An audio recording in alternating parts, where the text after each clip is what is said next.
నమస్తే అండి, welcome to my channel.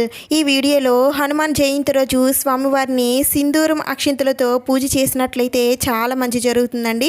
అయితే ఈ వీడియోలో సింధూరం అక్షింతలు ఎలా తయారు చేసుకోవాలో ఈ వీడియోలో చూపిస్తాను.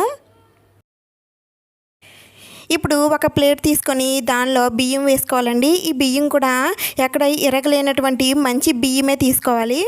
మీకు ఎన్ని అక్షింతలు కావాలో అన్ని బియ్యం వేసుకోండి. ఇప్పుడు దీనిలో సింధూరం వేసుకోవాలండి. ఆంజనేయ స్వామి వారికి పూజ చేసే సింధూరం అంటే మనకి ఏ పూజా స్టోర్స్లోనే సరే ఉంటుంది. మనం ఆ సింధూరం తెచ్చుకొని స్వామివారికి ఈ సింధూరంతోనే పూజ చేయాలి. అలాగే ఈ సింధూరంతోనే మనం అక్షింతలు కూడా తయారు చేసుకోవాలి. ఇక్కడ నేను కొద్దిగా సింధూరం వేసుకున్నాను. ఇప్పుడు దీనిలో కాస్త ఆవు నెయ్యి వేసుకొని ఈ అక్షింతలు కలుపుకోవాలండి.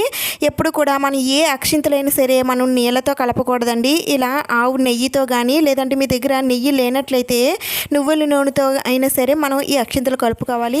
అంతే తప్ప నీటితో ఎప్పుడు కూడా మనం అక్షింతలు కలపకూడదు. ఇప్పుడు వీటన్నిటిని కూడా చేత్తో బాగా కలుపుకోవాలండి. అంటే బియ్యం ఎక్కడ విరగకుండా ఈ అక్షింతలు అనేవి కలుపుకోవాలి. హనుమాన్ జయంతి రోజు ఇలా సింధూరంతో కలిపిన అక్షింతలతో స్వామివారికి అష్టోత్తరాలు చదువుతూ పూజ చేసినట్లయితే ఆ స్వామివారు మనం కోరుకున్న కోరికలన్నీ కూడా నెరవేరుస్తారండి. తప్పకుండా ఆ స్వామివారి అనుగ్రహం అయితే కలుగుతుంది. హనుమాన్ జయంతి రోజునే కాకుండా మంగళవారం ఇంకా శనివారం రోజుల్లో కూడా స్వామివారికి పూజ చేసేటప్పుడు ఈ అక్షింతల్ని వాడచ్చండి. మనం తయారు చేసుకున్న అక్షింతల్ని ఒక డబ్బాలో వేసుకొని మనం పూజ చేసినప్పుడల్లా ఈ అక్షింతల్ని వాడుకోవచ్చు. చూడండి, ఈ విధంగా కలుపుకున్న అక్షింతలతో స్వామివారిని పూజిస్తే చాలా మంచిది.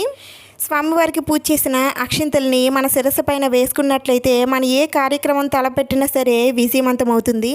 హనుమాన్ జయంతి రోజు తప్పనిసరిగా ఇలా సింధూరంతో తయారు చేసినటువంటి అక్షింతలతో స్వామివారిని పూజించండి. ఇంకా నెక్స్ట్ వీడియోలో సింధూరం వత్తుల్ని ఎలా తయారు చేసుకోవాలో నేను నెక్స్ట్ వీడియోలో షేర్ చేస్తాను. దానికోసం సబ్స్క్రైబ్ చేసుకోండి. వీడియో నచ్చినట్లయితే లైక్ చేయండి, షేర్ చేయండి. ఇంకొక మంచి వీడియోతో మళ్ళీ కలుద్దాం. Thank you for watching.